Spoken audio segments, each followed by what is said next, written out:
Hello, xin chào các bạn đã quay trở lại với review 5 phút. Ở cuối tập 17, ngay khi bảng ma hoàng có ý định lén lút ra tay với Bạch Linh cùng con mình thì ngay lập tức ốc lam đã liền xuất hiện. Nhanh chóng đóng băng bảng ma hoàng, sau đó ốc lam liền một kích đẩy bay hắn ta về phía sau khiến bảng ma hoàng choáng váng. Bởi vậy, chứng kiến đối thủ bất ngờ xuất hiện trước mắt mình, bảng ma hoàng đã nổi lên một cơn giận dữ. Nương theo đó, một quả cầu trên tay hắn ta đã liền xuất hiện. Chỉ trong tích tắc, nó đã dần hóa lớn và chứa được một luồng sức mạnh khủng khiếp.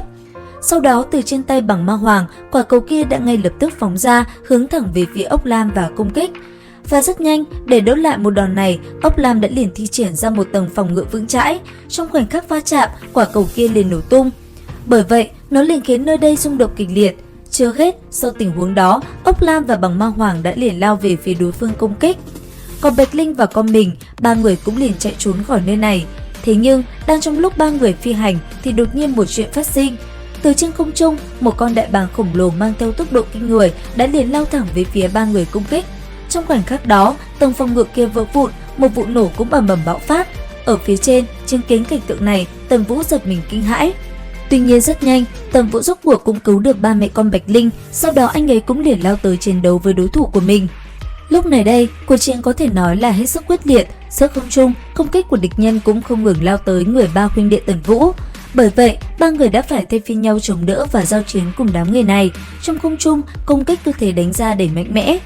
Rốt cuộc, sau một hồi giao chiến, Hầu Phí đột nhiên tức giận gầm lên, hắc côn trong tay cũng liền hóa lớn. Sau đó, cầm nó trong tay, anh ấy cũng liền đập thẳng về phía đám người của bảng ma hoàng và công kích khiến bọn chúng phải liên tục tránh né. Tuy nhiên, ở phía xa, tốc độ của bảng ma hoàng cũng là cực nhanh.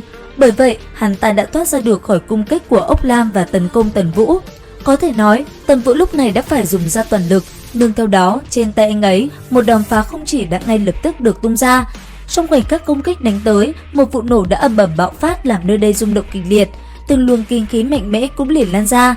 Tuy nhiên, sau một đòn này, ở phía xa, công kích của Vũ Hoàng cùng Huyền Đế đã đồng thời lao tới. Bởi vậy, Tần Vũ không thể tránh né.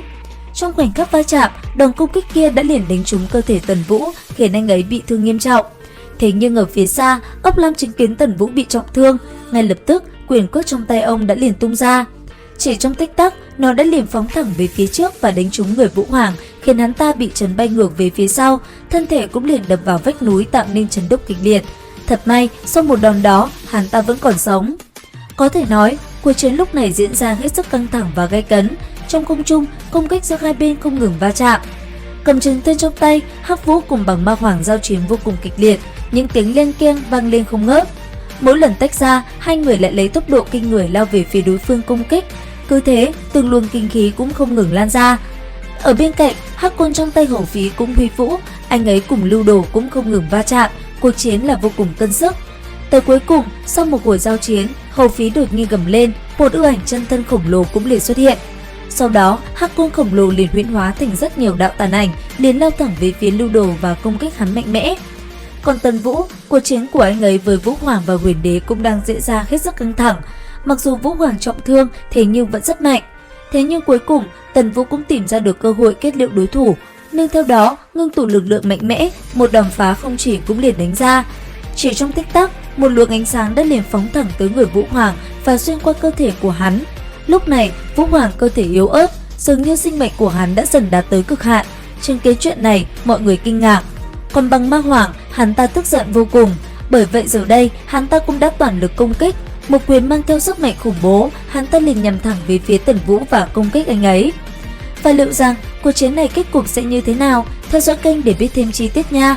Đến đây thì hết tập 18/5 tinh thần biến. Xin chào và hẹn gặp lại!